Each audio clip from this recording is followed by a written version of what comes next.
Hello friends, मैं हूं आपके साथ नम्रता शर्मा। बॉलीवुड के 3 famous film maker Karan Johar, मधुर भंडारकर और अपूर्व मेहता के बीच का जो विवाद है वो लगातार बढ़ता ही जा रहा था कि इसी बीच करण जौहर ने माफी मांगते हुए ऐसा लग रहा है जैसे वो बैकफुट पर आ गए हैं और उन्होंने इस विवाद से अपने कदम पीछे खींच लिए हैं।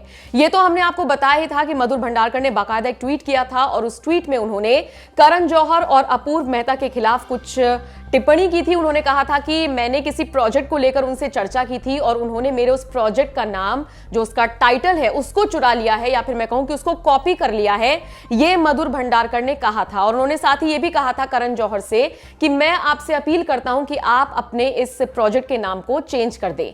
दरअसल यहां पर आपको बता दें, करण जौहर की हाल ही में एक वेब सीरीज का ट्रेलर रिलीज हुआ है और वो वेब सीरीज जल्द ही रिलीज होने वाली है और इसी से जुड़े हुए एक प्रोजेक्ट पर मधुर भंडारकर जल्द ही काम करने जा रहे थे। अब देखिए, जाहिर सी बात है, जब भी किसी फिल्म मेकर की वेब सीरीज या फिल्म पहले आती है और अगर उसका कंटेंट या फिर उसका नाम किसी दूसरी फिल्म से मिलता है तो जनरली ऑडियंस कंफ्यूज हो जाती है और इसका असर दूसरी फिल्म पर पड़ता ही पड़ता है। ये हमने बहुत सारी फिल्मों के जरिए, बहुत सारे वेब सीरीज के दौरान हमने देखा है।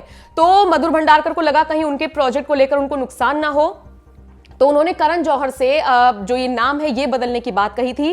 लेकिन अब करण जौहर ने नाम तो नहीं बदला है, लेकिन उन्होंने माफी जरूर मांग ली है। उन्होंने लिखा है अपने ट्विटर पर, ये मेरे प्रिय दोस्त मधुर भंडारकर के लिए। इसके साथ ही उन्होंने एक फोटो भी लगाई है और उन्होंने कहा है कि हमारा रिश्ता बहुत पुराना है, हम इस मजबूती से बंधे इंडस्ट्री का हिस्सा अब से नहीं बल्कि सालों से है। मैं आपके काम का एक बड़ा प्रशंसक रहा हूं और मैंने हमेशा आपके लिए अच्छा ही चाहा है। अगर किसी भी चीज से, मेरी किसी भी कदम से अगर आपको ठेस पहुंची है तो उसके लिए मैं आपसे माफी मांगता हूं।